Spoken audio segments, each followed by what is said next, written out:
je pourrais te parler de toiture. Oh. Ah, OK, vas-y. Des toitures plates. Quand il y a des réparations à faire, quand il y a des toitures qui arrivent en fin de vie, ça génère énormément de produits qui se retrouvent à l'enfouissement. 30 de ce qui est à l'enfouissement proviennent de ce secteur-là. Nous, on a été approchés par l'Association des maîtres couvreurs du Québec. Ils ont créé un comité de transition écologique. Ah C'est extraordinaire. C'est quand cool, même. ça! Oui. Des constructeurs écologiques, toi. Tu as été nommée d'ailleurs conseillère scientifique de la ville de Sorel-Tracy. C'est quoi ça, une conseillère scientifique dans une ville?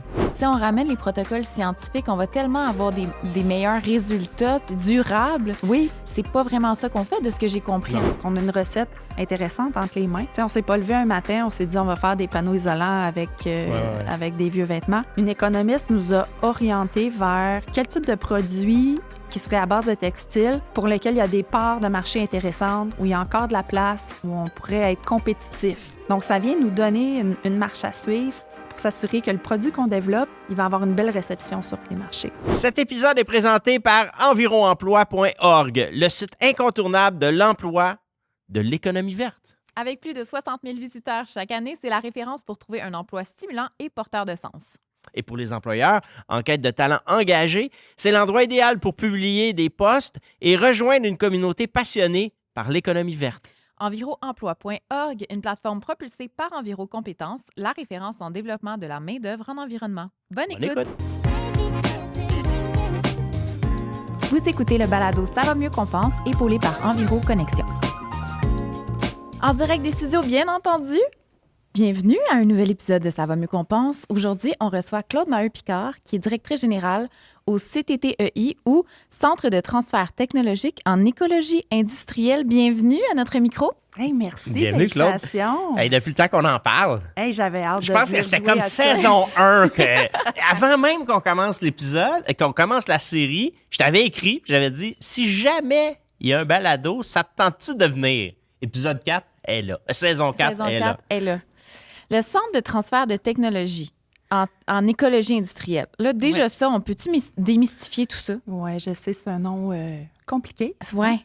Bon, on est un centre de transfert technologique, c'est-à-dire qu'on va développer des solutions qui vont pouvoir être transférées rapidement à nos clients. C'est ce que ça veut dire. Puis l'écologie industrielle, on s'entend, je me fais dire souvent que c'est deux mots qui vont pas ensemble, mais oui, on peut concilier les enjeux environnementaux avec les enjeux économiques. Fait que ça peut être payant de s'intéresser à l'environnement, autrement dit. Mais quand tu parles de tes clients, là, c'est qui, mettons, genre des clients d'un CTTEI? Nos clients, c'est très variable parce que ce qu'on fait, on trouve des solutions pour que les entreprises soient plus compétitives.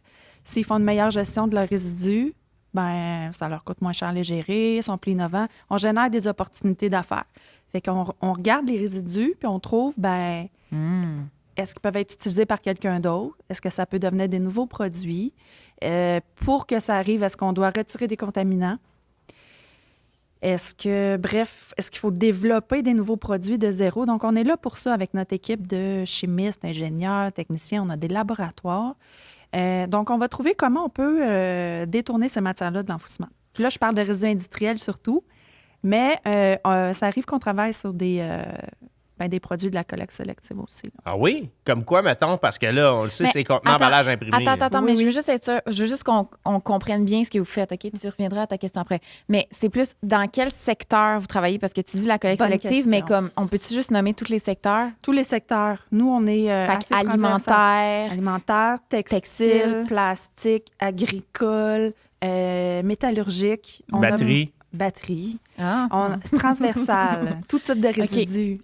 Quand même, c'est vaste. Il faut qu'il y ait beaucoup d'experts dans différents milieux pour être capable d'offrir ce service-là. Mais c'est beaucoup de la chimie, c'est ce que je comprends aussi. Il y a toujours un peu de chimie, parce qu'on part des propriétés de chaque matériau.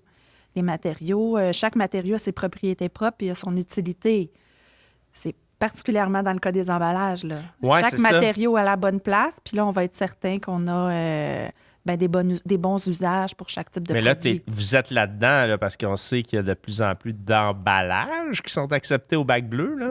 Oui. Et mettons, un exemple, il faudrait que je réfléchisse longtemps. Sac de chips, mettons. OK? Ouais. Mon exemple le plus populaire, mettons. Ouais. Mais Parce ça qu'on le serait sait quoi? maintenant, juste pour rafraîchir la mémoire des auditeurs, maintenant, on peut mettre tout ce qui est contenant, emballage imprimé au bac bleu. C'est ce que la pub dit. C'est ce que, oui, c'est ce Oui, que la pub c'est dit. ça, c'est tout. Et donc, vous, ça serait ça serait une de vos, une de vos compétences de trouver des débouchés à Trouver ce qu'on faire. peut faire. Ouais. Donc, on part propriété de des matériaux. Le sac de chips, c'est un polymère. Qu'est-ce qu'on fait avec ça? Où Ouais. est-ce qu'il est? C'est quoi la taille du gisement? Est-ce qu'il est souillé? Est-ce que le fait qu'il soit souillé nuit à l'usage subséquent? Ouais. OK. Si oui, ben comment on le nettoie? Puis l'objectif premier, là, pour nous, c'est toujours que ce soit rentable pour les entreprises. Parce que oui, on veut, c'est bon pour la planète, etc. Mais les clients qui viennent nous voir, c'est parce qu'ils ont des enjeux Ils de veulent sauver de budget, l'argent. veulent sauver de l'argent. Là. Mais ça, c'est intéressant que tu parles de ça, de la rentabilité d'un projet de recyclabilité, parce que, tu sais, des fois, il y a des projets qui partent, là, c'est subventionné, tout ça, puis là, ça part, puis là, on essaye d'en faire vraiment un modèle d'affaires, puis ben là, tant qu'il n'y a pas d'argent qui est pompé, ben là, c'est pas rentable. Tu sais, c'est pas évident d'arriver à valoriser ça, là. C'est pas évident. C'est pour ça que chaque type de matière ou de résidu a ses défis. Ouais. Il y a ses enjeux réglementaires de transformation, d'avoir un gisement suffisant pour que ça vaille la peine d'acheter un équipement qui va permettre de le broyer. Gisement, de le ça, c'est trier. d'avoir une Une quantité quantité, un de tonnage. matière. Un tas. Ouais, c'est ça. Un Un C'est tas. quoi, Merci, c'est quoi Reg. ton tas? C'est quoi ton tas? ça, c'est le gisement. On a-tu un assez gros tas? Oui, c'est ça. Ça prend du volume Ouais. pour que ça vaille la peine financièrement de. Mais de là, avec traiter. le bac bleu, sans révéler des grands secrets, parce que là, c'est ça la question qu'on me pose le plus souvent. Là, ça devient quoi tout ça? Est-ce qu'il y a des matières sur lesquelles vous travaillez en ce moment, des affaires qui viennent du bac bleu? Il y a toujours des choses qu'on garde en tête. Il y a plusieurs années, on a été impliqué sur des initiatives pour trouver des débouchés au polystyrène. Oui, OK? oui. Que Le ça styromousse. soit le styromousse, le fameux Ouais. styromousse qui est, Ouais. qui est composé à 98 d'air, D'air. très peu rentable à déplacer. Ouais. On a fait des projets pilotes pour voir est-ce qu'on l'accepte dans la collecte. Ouais. Ça, c'était 2010. Ben Je là, remonte le à loin. polystyrène extrudé est accepté. Est accepté. Ça, c'est un avancement. Là. Ça ressemble à quoi, Greg, du Ben, polystyrène une barquette. extrudé? Une barquette. Ah, merci. Barquette La de viande viande. champignon bleu, Ouais. par exemple. Ouais. C'est un polystyrène rigide. Ouais. Puis l'expansé, le gros expansé là, de construction ou d'emballage, il est accepté dans les écocentres. Oui, certains éco-centres. Oui. C'est ça. Ben, je pense chez vous à Sorel, oui. Écoute, je ne sais pas. Moi, je ne fréquente pas cet écocentre-là. Non? Mais moi, je suis à l'écocentre de Saint-Hilaire, puis oui, il est, il est OK. accepté. OK. Bon, il y a encore région par région là, Oui. à voir Ouais, les c'est ça. services qui sont Ouais. là. Mais nous, c'est ce qu'on fait. On s'assure qu'on peut trouver des débouchés viables, commercialement viables. On va travailler avec des joueurs de l'industrie. Là. On a participé au groupe d'action plastique circulaire que Oui, tu dois oui, connaître, oui, oui, hein, oui. Greg? Il n'y avait pas Keurig. Keurig, attends. Transcontinental, Transcontinental. Danone, Ouais, Cascade, ouais, ouais, ouais, ouais. Dynapac qui a Oui. changé de nom. Oui. Éco-entreprise Québec aussi est Oui. partenaire. Pour voir comment on travaille avec la chaîne de valeur de tout ce système-là. Là. Puis ça, c'est une des solutions de facteurs de succès de projets qui fonctionnent bien. C'est quand on a dans un projet celui qui génère le résidu, celui qui va le prendre, celui qui va le conditionner. Tu sais, quand on peut tous parler autour Ouais. en même temps puis dire c'est quoi les freins, c'est quoi les enjeux qu'on vit en ce moment. Bon, le coût de l'enfouissement à 100 $ la tonne, Ouais, c'est tu pas penses élevé, quoi là. ouais, tu penses, Hein? Faudrait que ça ça devrait soit être combien, plus élevé. mettons? Là? ben au moins 150 là. Ouais, Tu sais, OK. parce que chaque fois que tu prends une matière que tu veux recycler, ben tu la transportes, tu la collectes, tu la tries, tu la nettoies, tu vas Ouais. la broyer, la déchiqueter, la granuler, si on parle de plastique, pour la retourner sur les marchés. Chaque étape a un coût. Ouais. Puis ça, c'est mal compris par les gens. Je me rappelle dans le temps que je travaillais dans le verre, tu sais, recyclage du verre. Oui. Les gens disaient ouais, mais tu l'as gratis, tu vas me le donner. Non, attends une minute, là, transport, transformation, blablaterie, transformation, tout ça, Ouais. ça a une valeur, tu sais. Puis les gens étaient étonnés de voir la valeur du verre. Ils disaient oui, mais c'est tout enfoui le verre. Bon, premièrement, on va partir du principe que c'est pas enfoui, là. On va essayer de rendre ça plus juste, là. Mais effectivement, il faut donner une valeur à cette matière-là, puis il faut que les gens soient prêts à payer cette valeur-là. Il faut que ça soit un modèle économique qui fonctionne. Il y a autre chose qui aide. Puis le verre, c'est un très bon exemple. chez Tricentris, vous allez jusqu'à la micronisation du verre du verre. pour qu'il puisse être réutilisé en Ouais. remplacement de ciment dans Ouais. la fabrication de béton. Ouais. Puis les membranes, tout. C'est un produit, en fait, qui C'est un rentrait à produit de- 0 Ouais. puis qui sortait à 220 la tonne. Exactement. Fait que c'est ces perles-là qu'il faut. Maintenant, qu'est-ce qu'il faut aussi pour que ça fonctionne? Mais il faut que les gens l'achètent. Pour que les gens l'achètent, il faut que ce soit dans des appels d'offres, il faut qu'il y ait des exigences de contenu en matériaux recyclés. Ouais. Sinon, on ne créera pas de marché puis de débouchés viables. C'est un ensemble de facteurs. Puis vous êtes allé en tournée de municipalités. Ouais. Les municipalités sont de grands donneurs d'ordre, là. Ouais. Donc, de dire, ben nous, à partir de maintenant, quand on achète, on donne des contrats pour du béton, on veut 5 10 de verre recyclé dedans. Donc, Ouais. chacun a son rôle à jouer pour que Mais les ça devienne municipalités, tu as rentable. raison, tu fais bien de le souligner. Tu sais, les municipalités, des fois, sont pas outillées pour le savoir vraiment. Tout ce qui se fait comme innovation. Tu sais, moi, j'ai l'impression que les CTT devraient travailler davantage Les aussi. CTT, les centres de transfert de technologie. transfert technologique. Oui, tu fais bien. Devraient travailler davantage aussi avec les municipalités, tu sais, pour que ça se sache un peu mieux. Il y a peut-être un enjeu de Définitivement. communication là-dedans. Même Recyc Québec devrait... Mais là, Ouais. c'est Pas qui d'accord. paye pour ce service-là? Nos services, Ouais. ouais, c'est les entreprises.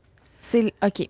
Fait qu'il faut que l'entreprise elle ait quand même un surplus, comme un budget pour être capable de s'offrir Oui. ce service-là. Oui, Il faut qu'il y ait une conscience aussi. Oui, j'imagine qu'ils veulent aller sauver des sous, donc ils vont investir pour trouver une solution. exactement. Ça, je le comprends, mais c'est... Combien ça fait mal?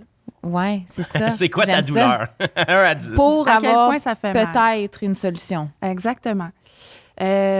Puis on va les trouver. Il ne faut pas s'imaginer que c'est ultra dispendieux non plus. Là. On va en étapes dans la mesure des besoins et des moyens des entreprises. On est capable d'aller chercher des subventions quand il y a encore des programmes qui existent et qui nous permettent d'aller. Ça, vous offrez ce travailler service-là? dans ça. Oui, on OK. fait l'accompagnement. OK. on Mais fait les la- subventions, là, justement, Ouais. on coupe toutes là, au Québec en ce moment. Là, Ouais. On est en train de compter des trombones pour faire une grande société. Non, c'est pas un éditorial.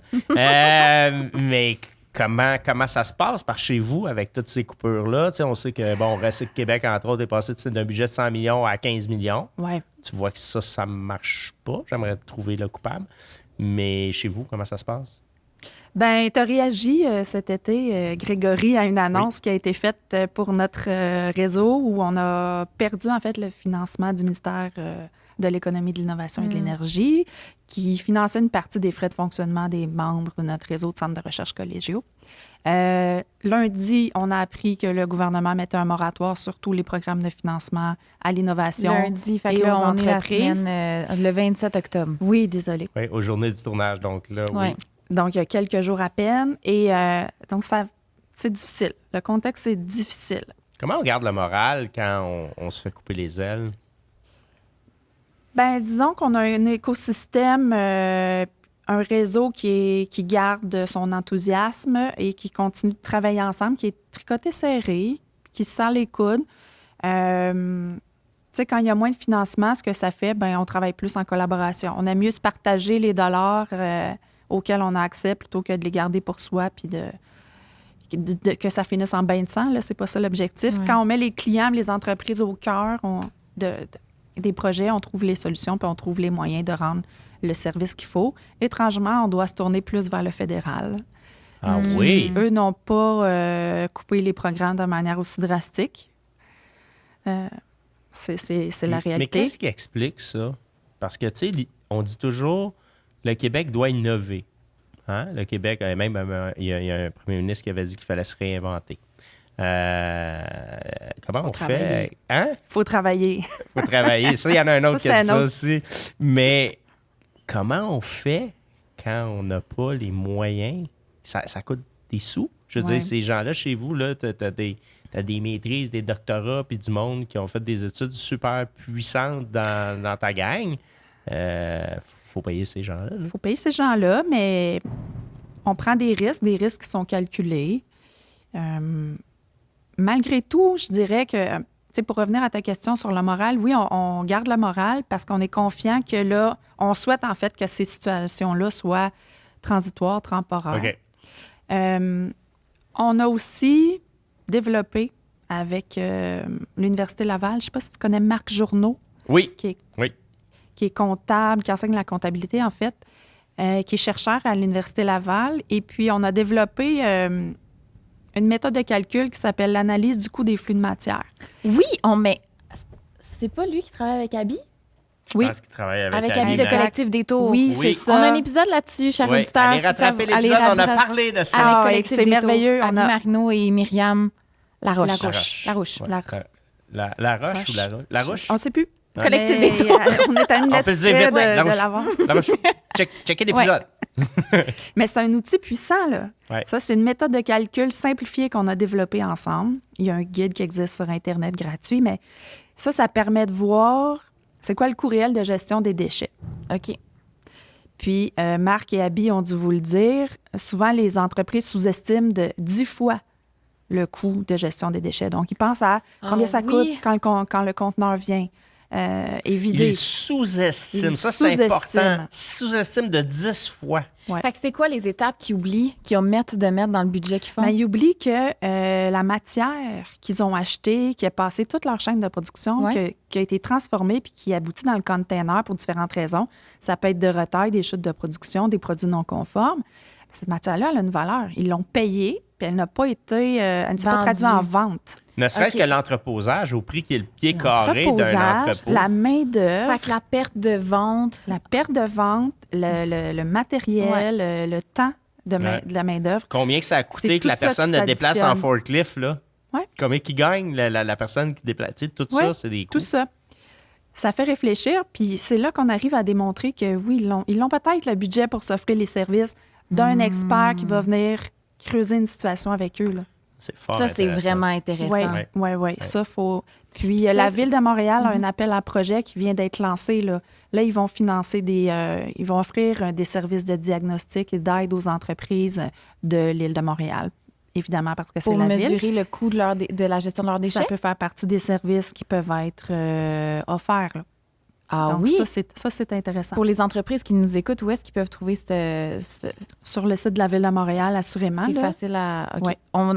On va essayer de le trouver. On trouvera. Ouais. Puis on vous l'enverra, tout le Puis monde. si vous l'avez, Envoyez-le nous. mettez-le En en commentaire commentaire. là, pour aider les gens. Ah ouais, mais ça, c'est vraiment intéressant parce que je pense que c'est récupérer les données, c'est quand même quelque chose de...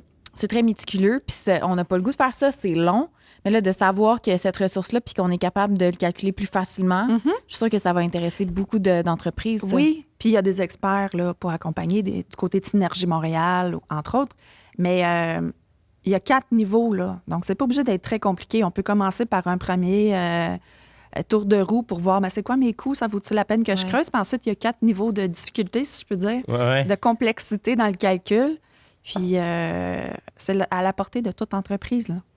Mais ça, c'est un outil qui est fort pratique parce que en ce moment, c'est dur pour beaucoup d'entreprises, Oui. hein, notamment avec ce qui se passe au sud, aux États-Unis, tout ça. Puis on gratte, on cherche des moyens d'économiser, mais peut-être sur ce qu'on jette. Ben, tu sais, c'est la même affaire qu'avec le gaspillage alimentaire. Si on dit le panier d'épicerie coûte cher. Oui, mais c'est parce que t'en jettes aussi Ouais, beaucoup c'est de. T'en jettes beaucoup de bouffe aussi. Fait que, tu sais, des fois, c'est peut-être d'être à l'extérieur de la boîte puis Ouais. de voir d'autres facteurs que juste l'augmentation des coûts ou j'ai pas d'argent pour le faire, tu sais.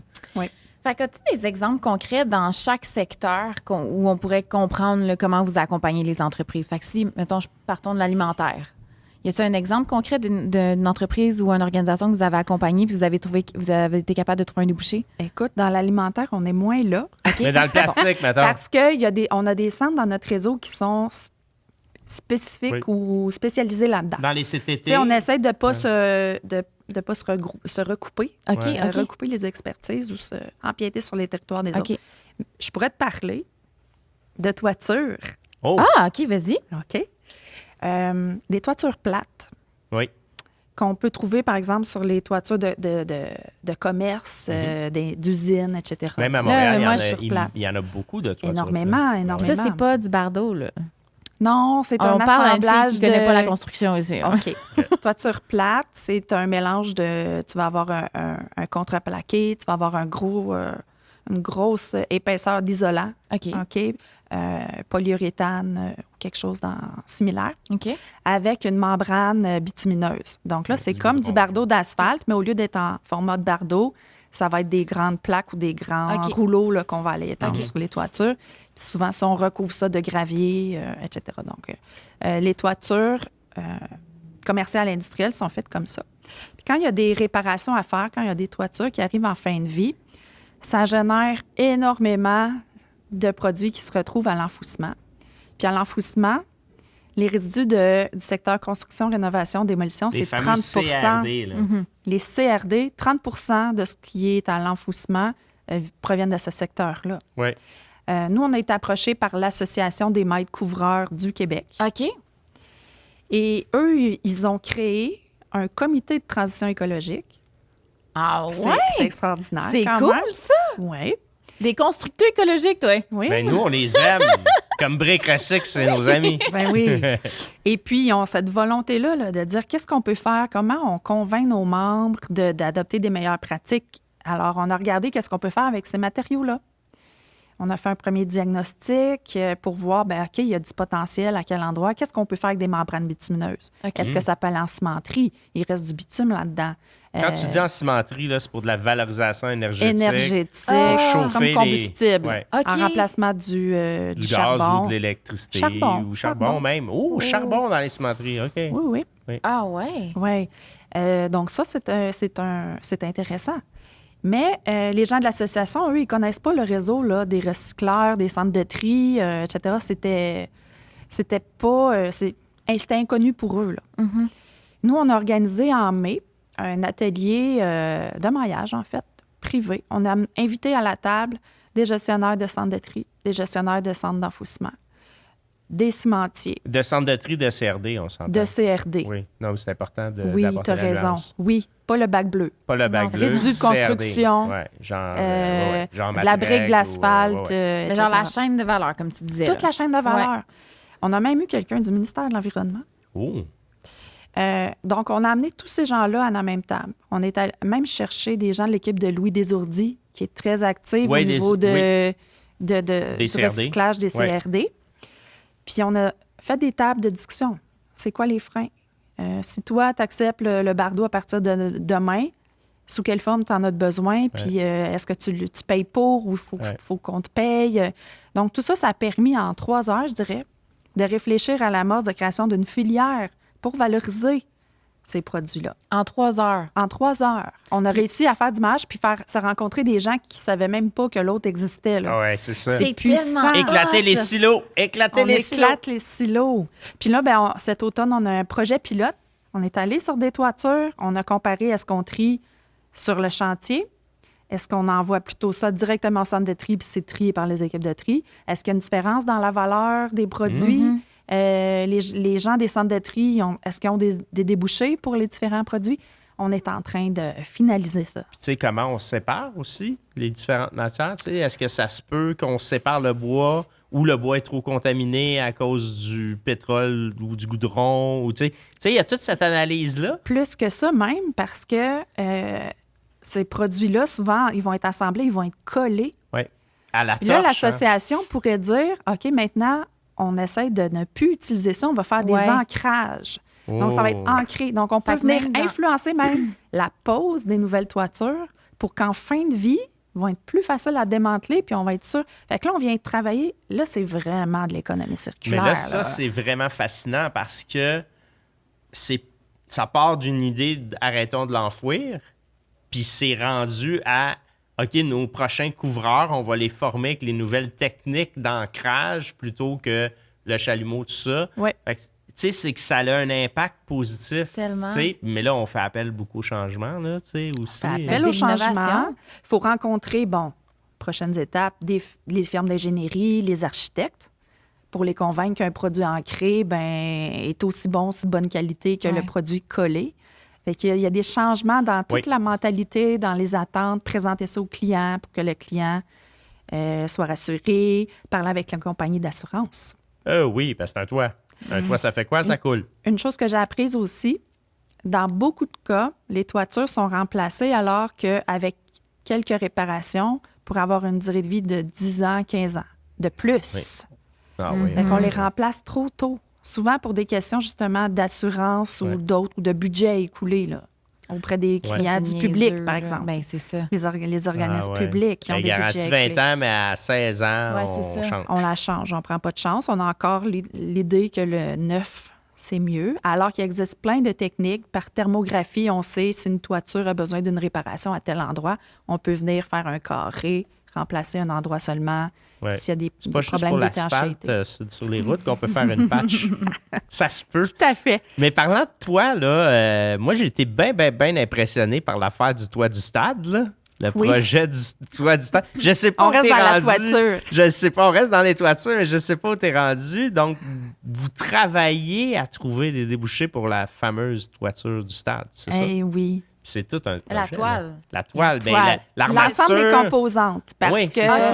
OK. Il y a il du y avait métal comme là-dedans. 300 types de matériaux, de produits différents. Attends. 300 types. Oui, parce pas que juste la une- toile, c'est la partie qu'on voyait le plus, là, mais c'était incroyable, là, la quantité de câbles, là, je vais utiliser des mots anglais, là, des fittings et des... En tout cas, bref, Oui. c'était assez impressionnant là, de voir l'ensemble de la structure. Là. Tout ça, ça tenait pas comme par magie. Là. Oui, puis en plus, c'était rétractable. Au projet de base, là, c'était ça le Projet de base. La toile était vraiment en fin de vie. Là. Il y avait plus de 18 000 Trous. réparations des trous qui ont été Patch, réparés. potentiel Des patchs qui a été fait quand on voyait ça de l'intérieur. C'était quand même assez impressionnant. Oui, on a été mandaté pour accompagner la Société du Parc olympique à trouver des débouchés. Et donc, on a émis nos recommandations. OK. Donc, ce projet-là, il est terminé. OK. Et là, le stade est à l'étape de prendre contact avec les gens à qui on les a référés, puis voir quelles initiatives ils souhaitent mettre de l'avant. Ils avaient aussi la volonté de faire des projets avec un impact communautaire, social. Donc, il y avait un volet artistique, il y a eu des concours d'architectes, ils ont mis de l'avant plusieurs choses au même moment là, pour dire on essaie de donner une grande visibilité puis de redonner à la population. Mais là, cette toile-là, il Les n'ira morceaux pas à de- l'enfouissement. Non. Il y a des débouchés pour la toile. La toile, c'est la partie facile. Qu'est-ce qu'on peut faire avec la toile, mettons? Ça, Juste la c'est toile? considéré textile, la toile? Là? C'est des polymères. C'est du Oui, plastique. c'est du textile technique. C'était-tu en tout à fait. Kevlar? Il y avait une partie Kevlar puis une autre partie, un autre polymère haute densité OK. qui est utilisé. Les Jeunes marins urbains, qui est un organisme pour faire découvrir la voile à des jeunes qui sont dans des situations plus défavorisées, ont créé des bateaux. On fait des coques de voiliers à partir de toiles, Du de stade. toiles du stade. Wow. Fait que ça, c'est un exemple que je peux vous donner parce qu'il a été communiqué déjà. Oui, parce que tu publiquement. dois avoir signé un document épais de même. Ouais, sur on qu'est-ce que tu on peux est pas dire. tenu à la Ouais, ouais. confidentialité. Non, mais c'est parce que je trouve que l'image est marquante. Parce que le stade olympique au Ben oui. Québec, c'est comme un monument. Là. Tu l'aimes ou tu l'aimes pas, mais c'est ça pareil. Mhm. Puis le toit, me semble que depuis que je suis né, on parle du toit. Il y a un toit, il n'y a pas de toit, il y a un toit qui brise, il y a de la neige dans le salon de l'auto. En tout cas, il est arrivé beaucoup de Ouais. choses autour du toit. Et là, de Ouais. dire, ben on fait quoi avec ça? Tu sais, on fait quoi avec cette toit-là? Moi, je trouve que c'est du concret. Tu sais, dans- C'est du concret. Mais là, de ce que je comprends, vous faites un rapport, puis vous analysez qu'est-ce qui est possible. Vous remettez ça au client à ce moment-là. Puis Ouais. le client choisit un peu ce qu'il veut faire avec ça, mais vous accompagnez pas la suite? On peut, OK. quand on nous le demande. OK. Mais oui, ça peut aller plus loin. Là. Nous, quand on trouve des débouchés, c'est pas juste on met des idées qui sortent de notre tête, on met ça sur papier. On va valider, on a un bon réseau de contacts, on va s'assurer que oui, il y a vraiment une demande pour ce type de produit-là. Si un entrepreneur dit, moi, ce produit-là m'intéresse, on va dire, OK, à quelle fréquence on a besoin? Là, c'est un gisement ponctuel, c'est-à-dire qu'on ne va pas changer la toile à toutes les On le souhaite années. Ben, en fait, c'est ça le plan. Hein? Mais si on pense à d'autres types de résidus, ben Ouais. c'est ça. Ouais. C'est quoi la fréquence? C'est quoi le niveau de contamination? On va faire des tests préliminaires. Est-ce que ça baisse la qualité de mon produit ou pas? Parce qu'on Ouais. ne veut pas ça. Ouais. Fait que oui, on fait les démarches, puis on sait déjà qui prend quoi, sous quelles conditions.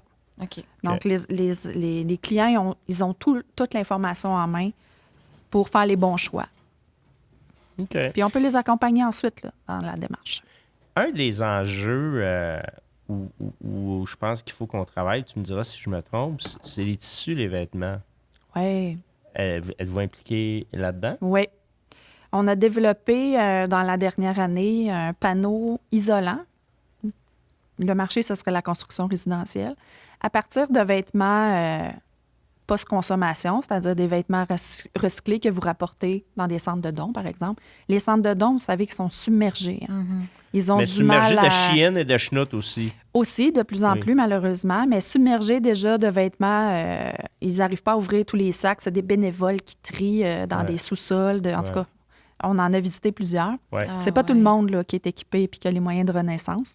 Ouais. Mais donc, c'est pas tous les vêtements qui sont propres à être revendus comme vêtements de seconde main dans les friperies. Ouais. Donc, il reste quand même énormément de vêtements qui sont envoyés à l'exportation, par exemple, vers des pays d'Afrique où eux, ils n'ont pas besoin de vêtements d'hiver, etc. Donc, ça devient Les des Canucks, c'est poubelles moins ailleurs. fort là-bas. Les Canucks, d'après moi, ils sont vendus en friperie. Mais donc, oui, il reste beaucoup de vêtements. Et notre consommation de vêtements continue d'augmenter. Il disait, si on arrête de produire, d'acheter des vêtements maintenant, c'est 6 générations. Tu sais, Ouais. on a assez de vêtements sur la Terre pour 6 générations. Mais d'ailleurs, Ouais. je t'habillais en ma grand-mère aujourd'hui. Oui, ta grand-mère qui a été une femme de goût, hein, ouais. on peut déjà le dire. Mais c'est quoi, mettons, sur quoi vous travaillez concrètement en ce moment? Là, ce que tu peux révéler, là, parce que j'imagine Oui, que ben, ça, je peux en parler amplement. C'est un projet qui nous appartient. Ah bon? On a travaillé avec d'autres centres de recherche de notre réseau. Le groupe CTT à Saint-Hyacinthe, qui est un expert en textile technique. OK. On a travaillé avec Chemitex à Thetford Mines, qui nous a ignifugés, hein, parce que quand on parle d'aller mettre quelque chose dans des murs, il y a le code du bâtiment. Oui. Ah, Hein, il faut respecter oui. de la réglementation. Ouais. Il faut qu'il y ait des retardateurs de flamme. Des retardateurs de flamme, mais le moins nocif possible pour l'environnement, etc. Et le CEREC Samqui, qui a validé, tu sais, quand on développe un panneau isolant, il faut qu'on s'assure qu'il isole. Oui. Hein? Oui. Minimalement. Oui. Donc, on l'a comparé avec la laine minérale, OK. avec des panneaux de chanvre. On avait comme partenaire General Recycle à Val-des-Sources qui a défibré la OK. matière. On avait le Recyclocentre à Sorel-Tracy qui nous a fourni le matériel. Eux, là, c'est leur personnel qui a tout enlevé les points durs. Là. Si je regarde ton vêtement, Bianca, les boutons, les poches, les poignets, il faut tout retirer ça avant de défibrer pour À la avoir main. un produit. On a fait ça à la main hein, pour my le moment. God. Et Nature Fibre, qui commercialise déjà des panneaux à base de chanvre pour le secteur de la construction et qui voulait diversifier un petit peu ses approvisionnements. Donc, c'est eux qui ont fait la fabrication des panneaux. Donc, on a OK. créé des prototypes, on a testé les performances. Ça va super bien. On a eu un financement de Recyc Québec pour ça, un financement de Techni Textile. Et puis, là, on va aller en phase 2, là, parce qu'on a une recette intéressante entre les mains. Et un point important, on a travaillé avec une économiste. Donc, dès le début du projet, tu sais, on ne s'est pas levé un matin, on s'est dit on va faire des panneaux isolants avec, avec des vieux vêtements. Une économiste nous a orientés vers quel type de produit qui serait à base de textile pour lesquels il y a des parts de marché intéressantes, où il y a encore de la place, où on pourrait être compétitif. Ça, c'est intéressant, là. C'est C'est-à-dire elle qui a qu'on- proposé l'isolant? Elle a proposé ça, nous a dit sous quelles conditions, comment ça a été mis en place dans d'autres pays, les pays qui ont développé ce genre de OK. processus-là, quels ont été les appuis réglementaires, Oui. les appuis gouvernementaux qu'ils ont eus.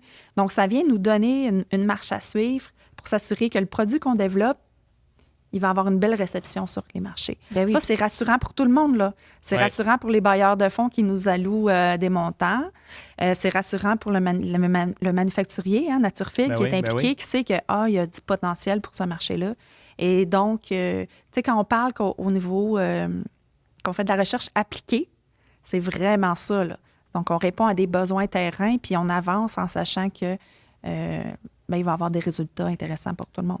Ouais. Ce que j'entends le plus, moi, c'est que vous êtes capable de trouver les bonnes personnes à mettre autour de la table. Je Oui. pense que c'est ça le plus grand problème. Ben oui. C'est qu'on ben oui. on pense qu'on a les experts, mais dans le fond, il manque des gens dans la chaîne de valeur complète. En fait, c'est dans tous les changements en ce moment. Tu sais, moi, je dis tout le temps, on se jase entre nous. Là. Ouais, Tu c'est sais, ça. Ouais. c'est comme on reste entre nous, puis on dit, ben là, on s'en va là. Mais c'est important d'avoir du monde qui pense pas comme nous, tu sais, pour justement ouvrir le dialogue, puis d'avoir un autre point de vue. Vraiment. Parce que la chambre d'écho a ses limites. Ouais. tu sais. Ouais. Fait que c'est important. Puis ça, je pense que c'est une des forces que vous avez, c'est de rassembler les bonnes personnes. Puis surtout que d'amener la notion argent là-dedans. Ouais. De dire, tu sais, économie puis environnement, ça peut très bien aller ensemble. Malheureusement, c'est pas très bien compris par les personnes en place. Mais un jour, ils vont avoir une épiphanie. Ça se peut. Oui, mon Dieu. Puis c'est pour ça qu'on a besoin que le ministère de l'Économie s'intéresse aux projets d'innovation. Oui. Puis que le ministère de l'Environnement puisse dire, ben maintenant, tu peux développer des produits à partir d'une matière résiduelle sans être obligé d'avoir un certificat d'autorisation ou d'avoir des contraintes. On a besoin que ces deux Ça prend des certificats d'autorisation? ministères-là, ben, c'est un exemple que je OK. donne, mais oui, dans, Il y a dans des le cas, contraintes. il y a là, des c'est ça, ce que contraintes, j'entends, des oui. contraintes réglementaires. Tu sais, on parle du bardeau d'asphalte, là, c'est démontré depuis belle lurette là, qu'on peut remettre du bardeau d'asphalte dans de l'asphalte pour la construction de route. On 100%. s'entend. 100%. Est-ce que ça se fait? Non, ça Non. se fait pas. Bon, Pourquoi? même en Gaspésie, on commençait à mettre du plastique aussi dans des routes. Les Ils ont pays travaillé sur des- scandinaves font ça depuis Je des sais, années. je là. sais. Il va Puis falloir ils qu'on ont des belles déménage. routes, puis ils ont le même climat que nous. Je sais. Bref, il faut Je sais. qu'on arrête de voir les projets avec un côté environnemental comme étant cute. C'est des projets Ouais. de développement économique qu'on fait. C'est des opportunités d'affaires pour des entreprises. Puis on a vraiment besoin que les gens travaillent ensemble au niveau des deux ministères Mais il y a pour du ouvrir des voies. travail à faire là-dessus, Claude, parce que moi je dis tout le temps, quand tu vas faire un Vox Pop, là, c'est tout le temps ça mon exemple, là, mais quand tu vas faire un Vox Pop, là, c'est ça. L'environnement, c'est soit que ça fait peur, soit c'est culpabilisant, ou soit que l'expression anglaise des tree huggers, là, tu sais, c'est Ouais. du monde avec des fleurs dans les cheveux, puis c'est un peu granole, tu sais. Mais non, ça peut être un moteur économique extraordinaire, tu sais. Mais pas, ça peut. Non, mais, C'est- mais ça l'est, mais ça peut le devenir dans l'imaginaire collectif Ouais. aussi, de dire on fait ça tous ensemble. Mais quand je vois, par exemple, le programme Innovation là, d'Investissement Québec qui dit on met ça sur la glace, tu sais, on n'investit plus dans l'innovation. Mais qu'est-ce que ça prend pour que les gens allument que on est tout le temps en train de gratter des scènes puis de dire on ne sait pas comment on va créer de la richesse? Ben, l'environnement peut créer de la richesse. Ça se peut, ça? Ben oui, 100%. tout à fait. On crée des emplois, puis les idées sont là, là. Les Québécois sont reconnus pour être des bons entrepreneurs, Oui. d'être créatifs. On a, Des créatifs. on a une économie basée sur la PME, là. Clairement. Peu de gens le savent, mais c'est vrai. Il faut encourager ça, il faut les accompagner dans leurs idées.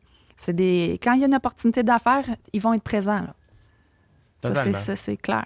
Totalement. Ben, il y a des incubateurs de toute façon qui accompagnent ces entreprises-là. Je pense à Québec Inc., je pense à Santec, Québec Tech, en tout cas, tout ça. Il y a un écosystème assez imposant, oui, là-dessus. Je passe à notre petit moment connexion. Oui. Qui est notre moment qui est soutenu par Enviro Connexion, qui est notre partenaire qui nous épaule depuis le jour 1. Puis la question est, qui a été la personne qui a été un moment marquant ou un point tournant dans ta carrière ou même dans ta vie personnelle? Quelqu'un à qui tu voudrais rendre hommage, une grande connexion que tu as eue dans ta vie. Ben, moi, je suis originaire de Val-d'Or OK.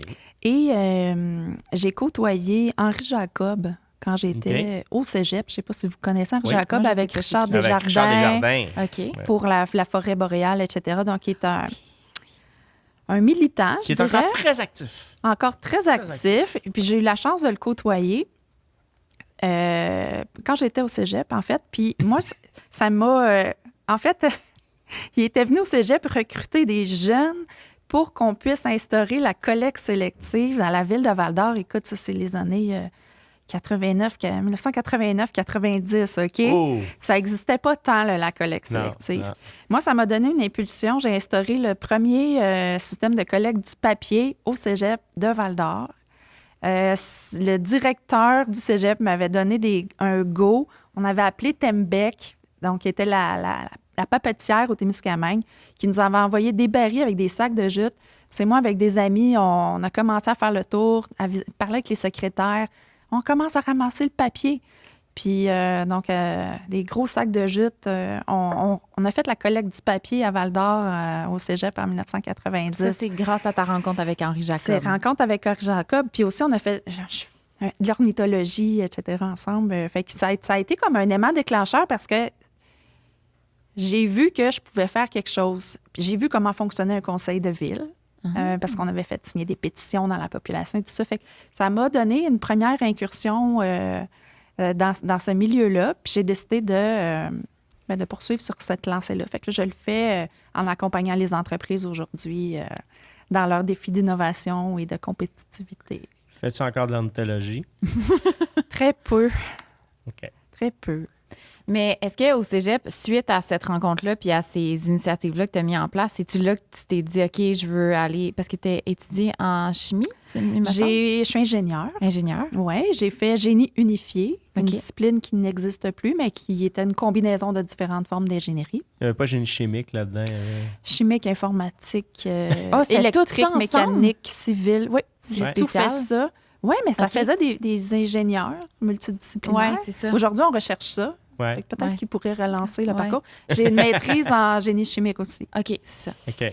Mais qu'est-ce qui t'a intéressé, toi, à dire ah, mais moi, ça va être l'environnement? Tu sais, oui, Henri Jacob, mais après ça, de dire je fais ça dans ma vie. Ouais. Ben, j'ai toujours été conscientisée à ça. J'étais élevée dans la nature, dans une forêt sur le bord d'un lac. J'étais toujours dehors. J'ai toujours voulu faire des choses dans ce sens-là, mais il n'y avait pas nécessairement de parcours à l'école à l'époque pour ça.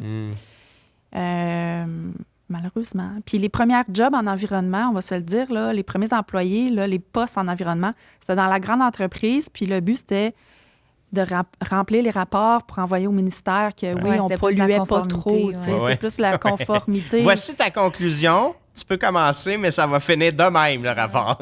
Oui. Ce qui fait que j'ai pas commencé ma carrière en environnement. J'ai travaillé pour le Centre de recherche d'énergie pendant 8 ans. Ah oui? Ouais. OK. Oui, fait que je suis spécialiste des technologies, production d'hydrogène, production décentralisée d'électricité, éolienne, etc. J'étais dans ce secteur. Éolienne, on parlait déjà au début de ta Ça carrière fait tellement d'éolienne. longtemps, les piles à hydrogène, etc. Là, ça fait longtemps qu'on en parle. T'es-tu un peu au courant de ce qui se passe avec l'hydrogène aujourd'hui, maintenant? Bien, à Sorel-Tracy, il y a une usine qui est en construction, Charbonne, OK. pour produire de l'hydrogène. Oui, Hydrogène oui, oui. vert ou pas si Oui, vert? par l'électrolyse. OK. Oui. Mais ça prend énormément d'énergie faire ça. Ça prend énormément Fait d'énergie, que mais là- tout a été bien géré avec les gens du développement économique et de la ville à Sorel-Tracy pour pouvoir accueillir Puis ça cette va être, équipe-là. ça va être pour les transports, j'imagine, qu'ils vont utiliser Ça va être pour les transports, effectivement, décarbonés. Décarboner le transport. Wow. Tu as été nommée d'ailleurs conseillère scientifique de la ville de Sorel-Tracy. C'est quoi ça, une conseillère scientifique dans une ville? C'est pour amener la science, pour venir appuyer les décisions, la prise de décision au niveau municipal. C'est pour pouvoir répondre à des questions, amener des solutions à des problématiques. C'est certain qu'on n'exige pas de moi. Moi, je suis bénévole. Je fais ça bénévolement. OK, c'était ma prochaine question. C'est bien payant.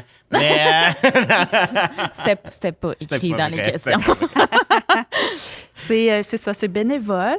Puis, on ne s'attend pas de moi à ce que je sois expert en tout. Tu sais, Ah. par exemple, sur les questions d'itinérance, de gestion des pluies abondantes ou autres, mais Non. d'utiliser mon réseau.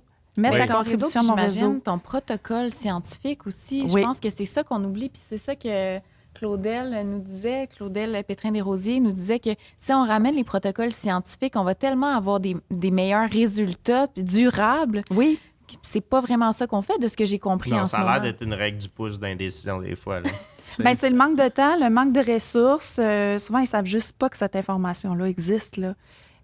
Donc, il y a beaucoup de choses qu'on peut faire. Là. Donc, moi, selon les situations qui arrivent à Sorel-Tracy, je vais être appelée à donner des avis.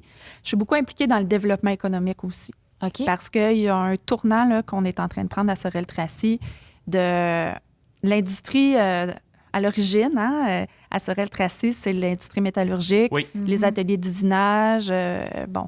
Puis ces usines-là, ben, c'est parmi les plus grands émetteurs aussi au Québec en termes de GES. Hein. Rio Tinto. Rio Tinto, ouais. Fer et Titane, ArcelorMittal qui est juste à côté. Donc là, on prend un tournant. Tu sais, Machinex Oui. est venu s'installer chez Oui. nous.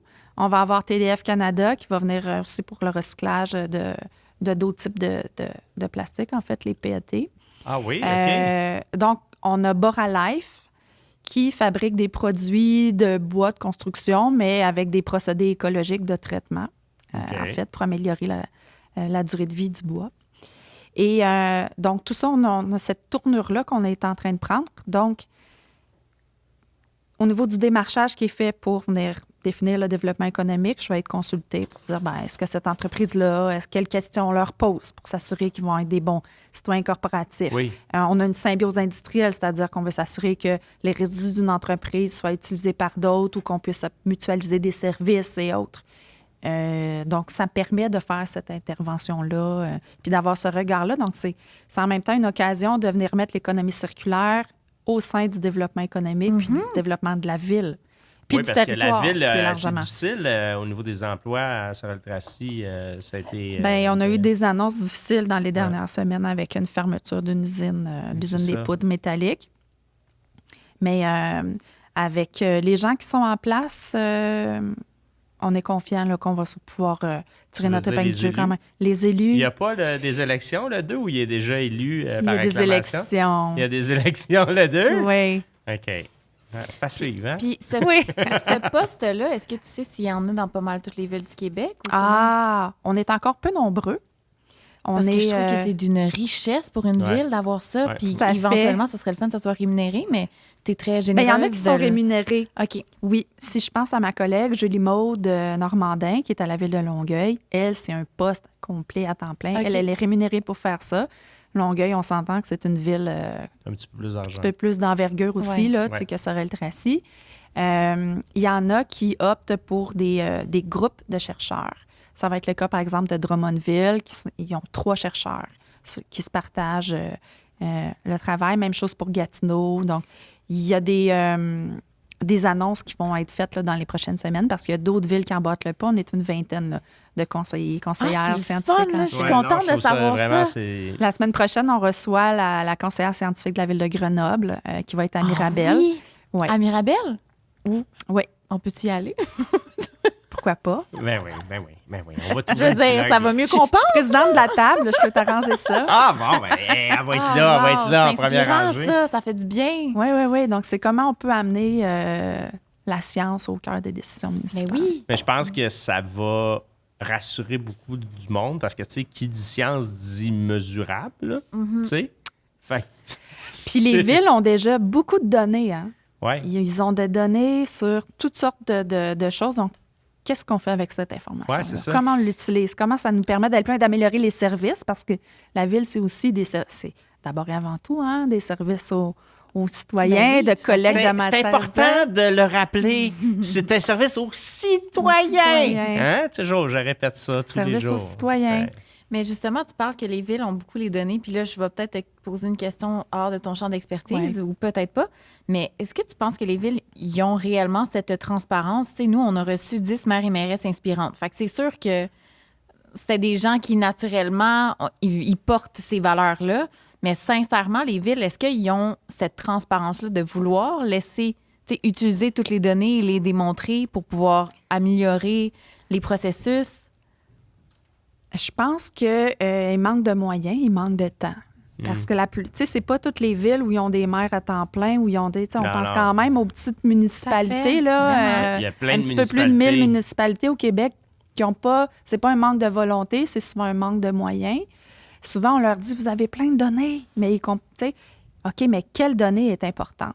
Quelle donnée, puis qu'est-ce que je peux faire avec quoi? Fait que là, il y a du travail à faire encore à ce niveau-là. Mais c'est là où des conseils scientifiques, ça serait tellement... Vous pourriez mutualiser vos conseils. Exact. Puis si on le faisait, ne serait-ce que dans les 30 plus grosses municipalités du Québec, par exemple, ça serait déjà une avancée. Tout à fait. Puis après ça, on pourrait mutualiser puis partager les informations parce que là, il faudra s'adapter notamment au changement climatique. Oui. Mais sans nécessairement... oui, mutualiser l'information, là, mais c'est une mutualisation de la ressource des personnes qui sont capables de le faire, parce que dans des petites communautés, c'est difficile sur 1123 municipalités, là, il y en a beaucoup des très mini. Là, c'est ça. de 4 rues par 4 rues. Là, fait comment on peut les regrouper pour offrir des services? Ouais. Au-delà juste de la MRC, mais peut-être des MRC. Peut-être. En tout cas, moi, je pense que ça se peut. Moi, j'avais une question, puis je l'ai oubliée tantôt, puis je trouve qu'elle est importante parce que je milite pour ça. Fait que c'est une question de Grégory Pratt pour Grégory Pratt. Okay, je vous le dis. Es-tu pour ça une REP sur les vêtements? J'ai du mal à me prononcer là-dessus. Ah. Une REP, une responsabilité élargie Élargie des des Des producteurs. producteurs. Ouais. Oui, si on fait vraiment ce qu'on dit qu'on va faire avec Oui, une l'argent. vraie rep. Une vraie rep. Oui, parce qu'il y en a des fausses. Ouais. On a des noms. Ça Non, veut- non, c'est pas vrai. OK, mais mettons, Mais ça se fait juste en pour France, remettre ça. en contexte, là, veux-tu expliquer c'est quoi Oui. le REP? Ouais. Bon, la responsabilité élargie des producteurs, c'est que celui qui émet est responsable de ce produit-là. On dit du berceau au tombeau, là, c'est-à-dire que c'est du début de la vie jusqu'à la fin de la vie. Donc, s'il émet, donc s'il met en vente une matière, il est responsable que cette matière-là trouve un débouché, soit recyclée ou quoi que ce soit. Jusqu'à sa fin de vie. Jusqu'à sa fin de vie. Une REP, par exemple, il y a une REP sur les appareils réfrigérants. Pour prendre les pneus, là, c'est la saison des Les changements de pneus. Bon, il y a une REP sur les pneus. Il y a une REP sur les huiles à moteur. À ne pas confondre avec les huiles en général. Il y a une REP maintenant aussi sur la collecte sélective. Est-ce que, parce qu'il y a plein de vêtements qui viennent ici et il y a la montée fulgurante des parfums, là, les Shein et tout ultra fast fashion et tout ça. Ouais. Et ils viennent nous vendre l'organisme chez nous et c'est nous qui sommes pognés avec ça. Une REP pourrait peut-être être... Ça fait partie des moyens. Ce n'est pas dans les ambitions, je dirais. Ah, mais on me en ce l'a dit moment. clairement, hein. En passant, là, j'avais Qu'il posé y en aura beaucoup cette pas. question-là. Il m'a dit, ça n'arrivera pas Ça de ton n'arrivera vivant. pas. Mais est-ce que tu veux que je te raconte toutes les choses qu'on m'a dit qui Non, n'arriveraient je pas de mon sais. vivant et que j'ai vues? Fait que, non, mais, Mais c'est- tu sais, en France, Oui. il y en a une REP sur le textile? vêtement, Ah sur le oui? textile. Donc, tu achètes Ah un bon. vêtement, tu payes un éco-frais. Il y a OK. tout un écosystème qui est organisé. Il y a des usines où ils refont du fil. Oui. Mais bon, il y a un gisement. Tout à l'heure, on parlait de tonnage. Il y a une population qui est pas Ouais. mal plus grande que la population du Québec. Donc, il faut trouver le bon mais- outil, en fait, pour arriver à nos fins. Mais là. si on les technologies là-bas, on a juste à faire de la mutualisation de connaissances, de l'intelligence collective, puis une leadership. C'est déjà fait. OK. C'est OK. déjà fait parce qu'on a quand même des experts en textile là, au Québec. Là. Nous, on travaille sur les textiles, mais il y a des experts dans les universités. Il y a Vestec Pro au niveau des centres de recherche collégiaux. Groupe CTT, je l'ai nommé tout à l'heure. Donc, de l'expertise, il y en a. OK. Là, c'est l'aspect logistique qu'il faut considérer. Ah. Renaissance a inauguré son centre d'impact il y a quelques Ouais. jours. Il y a un centre d'R&D textile là-dedans. Donc, comment on gère ce volume-là? Comment on l'achemine, qu'on le collecte, qu'on le trie? Bon, les vêtements, est-ce qu'ils sont propres? Est-ce qu'il faut les nettoyer? Est-ce qu'on fait de la bourre pour les vêtements? Est-ce qu'on va dans le commercial? Est-ce qu'on fait des tapis, des matelas? Les idées ne manquent pas. OK. C'est de trouver comment on finance la filière puis Ouais. comment on la rend intéressante. Il y a déjà eu une usine, hein? Vous vous souvenez peut-être pas, je sais pas, Greg, si tu te Certex, souviens. il y a pas... non? Il y a eu, c'est vrai, Certex faisait des chiffons. Ouais. On a eu un centre de textile technique qui était à Saint-Éphrem, en Beauce, Je l'ai manqué. Je l'ai qui manqué. a opéré une usine. Moi, j'ai visité ça, c'était incroyable, qui récupérait des surplus d'industrie ou de vêtements, puis il refaisait des grosses bobines de fil avec des gros défibreurs. C'était assez impressionnant. Et le modèle économique n'était pas là. Fait que ça... Ça n'a pas fonctionné. Ah. C'était loin, à Saint-Éphrem. C'est quoi, 4 heures de Montréal? Mais en même temps, c'était à Saint-Éphrem dans une période donnée. Là, maintenant, on commence à être plus conscient. Le Ouais. timing Ben, en est fait, peut-être meilleur. Faudrait pas reproduire cette erreur-là. Non. Faudrait trouver, est-ce qu'on peut faire du conditionnement? Tu sais, en écologie industrielle, on dit la bonne technologie au bon endroit, puis qu'on s'assure de générer zéro déchet. C'est la philosophie derrière Ouais. l'écologie industrielle. OK, Ouais. peux-tu répéter ça? La bonne technologie en écologie. On veut mettre la bonne technologie au bon endroit. C'est-à-dire que la tendance, c'est toujours de dire on va créer une méga usine à Montréal, souvent. Puis là, on va amener des camions. Tu sais, sur la route, il va y avoir du camion qui va ramener des gisements. Est-ce qu'on peut penser autrement? Pourquoi on n'aurait pas des mini-usines, faire du conditionnement plus près des lieux où on va chercher la matière? Ouais. Densifier le gisement, s'assurer que le transport soit rentable ou faire un pré-tri, un pré-conditionnement en amont. Puis après ça, installer l'usine qui coûte cher à un endroit là où il y a assez de volume puis que ça va être rentable Ouais. à opérer. Fait que c'est l'aspect tout logistique de la chose. Ouais. Puis le Québec est grand, hein? Le Québec est grand. Puis, tu sais, moi, je regarde la Gaspésie, parce que je suis un méga fan de la Gaspésie, mais je le vois avec beaucoup de matières qu'on fait comme tant qu'à, excusez l'expression, mais charrier la matière à travers le Québec, on va trouver des débouchés localement. Puis ça, c'est extrêmement inspirant quand je vois des choses comme ça. Oui, moi, j'ai hâte de voir qu'est-ce qui va se passer avec les pales d'éoliennes. On va avoir Oui. le même dilemme, là. Les usines, les grands centres où les technologies sont installées, est-ce qu'on va amener toutes les pales d'éoliennes, mettons, de Captcha jusqu'au grand centre? Il faut commencer déjà à prévoir la logistique de C'est dans de combien de tout ça. temps, ça, qu'il faut changer les pales d'éoliennes? Ça s'en vient, là. C'est un horizon 10 ans, 5 ans, là. Il Ça faudrait être serait prêt, le temps là. de se magasiner un terrain puis de Ça commencer serait à le monter temps. une usine, là. Oui. Oui, on lance l'invitation. Donc, la REP, peut-être, ça se fait ailleurs. Au Québec, on n'est peut-être pas rendu là, mais Il faut des débouchés. ça va prendre des débouchés. Mais ça, c'est toujours ça. Mais en fait, c'est avec tout. Tu sais, Chaque collecter matière. des matières. Tu sais, dernièrement, je voyais un projet pilote là, à Gatineau. Il ramasse des souliers puis des vêtements. Puis dans ma chronique cette semaine à la radio, j'ai fait « Oh oui, c'est gentil, mais il va arriver quoi avec les souliers? » Ah là, silence radio, hein? Mais ce serait le fun de savoir on va faire quoi avec tous ces souliers-là, on va faire quoi avec tous ces vêtements-là. Parce que récupérer, on est bon en tabarnouche au Québec pour récupérer plein d'affaires. Mais quand je vois que c'est seulement 13% des cellulaires au Québec qui sont recyclés, qui sont même récupérés, après quoi, 15 ans de REP des électroniques? Peut-être qu'il y a du travail à faire. Oui, puis on a Enim qui veut faire ça, le recyclage de Mais là, ils ont matériel de la misère, électronique. là, Enim, Eh là, oui, c'est ils ont de la financièrement. misère, c'est ça. C'est La difficile, filière mais batterie. on a nos amis de Uniresic à Trois-Rivières, je ne sais pas si tu les connais, Non. travaillent beaucoup sur le réemploi des appareils électroniques. Donc, ils récupèrent les matériaux précieux à l'intérieur de tous ces appareils-là et ils les réparent, ils les redonnent à des gens dans le besoin, ils les revendent pas cher. Donc, c'est pas seulement la récupération, pas seulement le recyclage, mais beaucoup de réemploi. Ça, c'est unique C'est la comme base. modèle au Québec. C'est extraordinaire ce qu'ils font. C'est des gens avec qui on travaille. Fantastique, Uniresic. ça. Si tu veux, je t'inviterai à les visiter.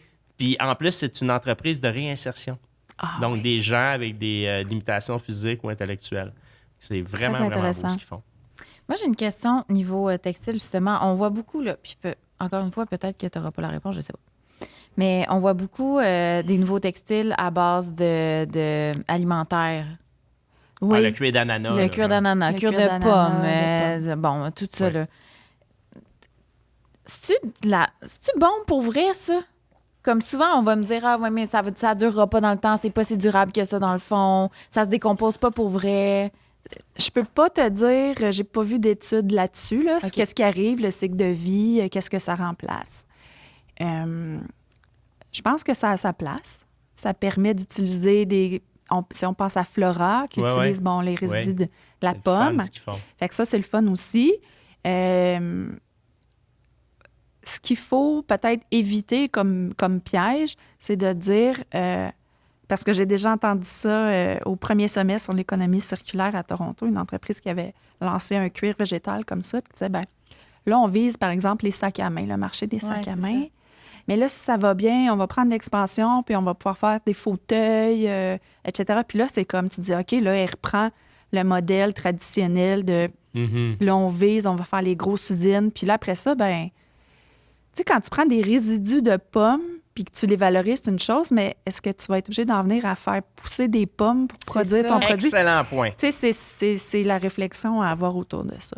Mais comment qu'on est capable de bord d'avoir un modèle d'affaires qui fonctionne si, à un moment donné, avec les résidus, il y a une limite, tu sais? Ben c'est à l'entreprise de le savoir dès le départ.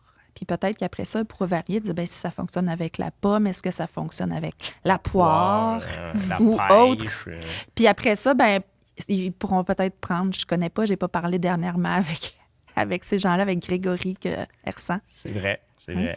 Mais c'est quoi leur modèle d'affaires, leur marché, le marché visé? Peut-être que les entreprises sont pas obligées de toujours vouloir croître. Peut-être que tu peux te cantonner à un secteur, puis être super bon dans ce que tu fais, puis renouveler par le design, par investir dans ta marque et créer de l'exclusivité plutôt que de viser Ouais. l'expansion, la Ben, c'est croissance. parce que c'est ça aussi l'enjeu, tu sais, c'est qu'une entreprise, c'est condamné à croître.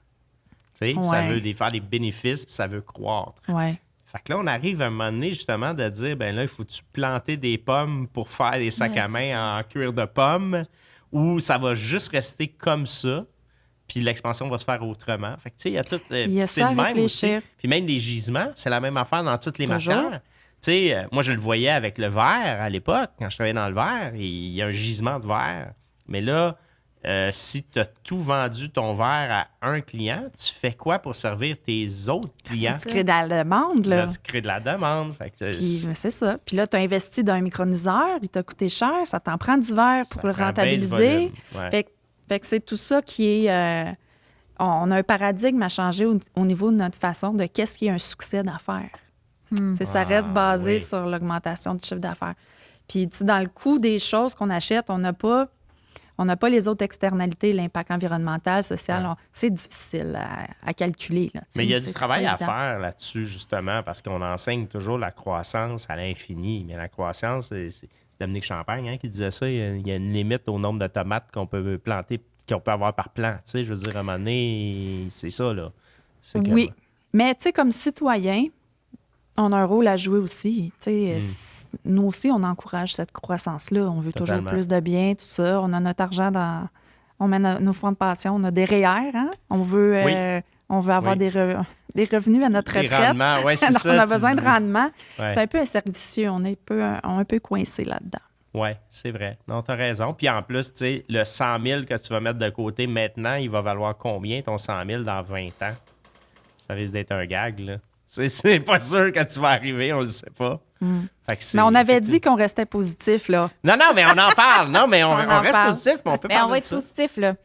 C'est quoi le projet dont tu es le plus fier? Mon Dieu. C'est difficile d'en nommer un, puis il change à chaque année parce que à chaque année, fière à chaque il y a un nouveau projet qui pop. Moi, ce que je suis fière, c'est d'avoir une équipe tellement extraordinaire. Parce que cette semaine, c'était notre assemblée générale annuelle, de voir l'engagement de ces gens-là. On s'entend, on n'offre pas des salaires là, de l'industrie privée, hein, des usines et autres. C'est l'engagement dans ce qu'ils font. Tu sais. C'est pas facile, notre métier. Là. On est appelé à travailler sur toutes sortes de matières. Il n'y a pas de routine. Tu peux pas dire, OK, j'ai été bon sur le textile. non, c'est ça. Là, on a développé un panneau. Tu peux pas développer C'est toujours à se 8 panneaux. réinventer. C'est toujours se réinventer. C'est pas fait pour tout le monde. Puis on demande à nos gens là, de... Tu sais, on les repousse dans les retranchements, on les fait travailler en équipe. C'est des gens qui ont des expertises qui sont très, très, très diversifiées. Tu sais, en biologie, ingénierie, chimie, très pointue, chimie des polymères.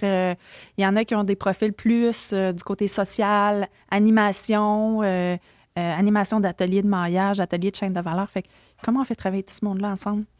Ça m'émerveille à chaque fois de voir les idées qui peuvent jaillir puis qui peuvent surgir quand on décide de travailler puis de se mettre en collaboration. Puis... Fait que c'est ça, je te dirais. Dont tu es le plus fier. Ouais, moi, je suis chef d'orchestre. Hein? Oui, c'est ça. Oui, oui. Mais après 20 ans, là, cet TTEI, c'est quoi qui fait que Ouais. tu as encore le goût de te lever le matin et de faire ça? Bien, justement parce qu'il n'y a pas de routine. Moi, Ah. ça me tuerait. Toi, tu haïs la routine. Oui. OK. Moi, puis de sentir l'enthousiasme puis de voir les étincelles des gens, tu sais, quand on trouve une idée, voir le visage des clients qui s'éclaire, puis se dire, ah ben Colin, ça se peut-tu qu'on ait trouvé? Ben oui. Je pense qu'on a une solution, puis je pense que les chiffres vont être bons, puis fait que c'est ces moments-là de wow, Ouais. ça me donne une énergie T'en as encore? incroyable. T'en as Ouais. encore régulièrement? Oui, ah oui. Ça, c'est une définition de succès, d'une certaine façon. Oui, Oui, c'est vrai. t'as raison. C'est vrai. C'est vrai. C'est toute la somme des succès qui fait que ça La devient un somme des succès. succès, oui. Merci, Claude, d'avoir été avec nous. Plaisir. Grâce à toi, est-ce qu'on peut dire que ça va mieux qu'on pense? Définitivement. Oui. Hein, tu Oui. trouves que ça va mieux qu'on pense? Ben oui. OK. Qu'est-ce qui te fait croire que ça va mieux qu'on pense? Parce que je sens qu'il y a encore de l'espoir. Les gens sont déçus de la situation actuelle, que ce soit au niveau du gouvernement, les pertes de financement, ce qui se passe aux États-Unis, que l'environnement prenne des barques, hein, Oui. on va se le dire. Oui. Mais les gens ne baissent pas les bras. Ils réseautent davantage, travaillent plus en collaboration. Je pense que ça va venir chercher le meilleur de nous-mêmes. C'est une opportunité qui se dessine. Ouais. Parce que ça fait longtemps qu'on le souhaite de travailler tout le monde ensemble. Ouais. Puis après ça, une fois qu'on l'a dit, on part chacun de notre bord. C'est ça. Mais là, Ça, c'est on vrai. là, on est obligé, par Mais on exemple. n'a pas le choix. Ouais, On n'a pas le choix. voilà. Et merci pour ta visite. Merci On a attendu de quand même 4 l'invitation. saisons, on y est Écoute, arrivé. ça valait la Fallait peine. que le fruit soit mûr. Oui. Merci. N'hésitez pas à vous abonner, à nous envoyer vos questions, à écrire en commentaire. Moi, je réponds à tout le monde, hein? Jour et nuit. Vous le savez, écrivez-moi. Ça va me faire plaisir d'échanger avec vous. Puis on se voit pour un prochain épisode de Ça va mieux qu'on pense. Salut! À bientôt.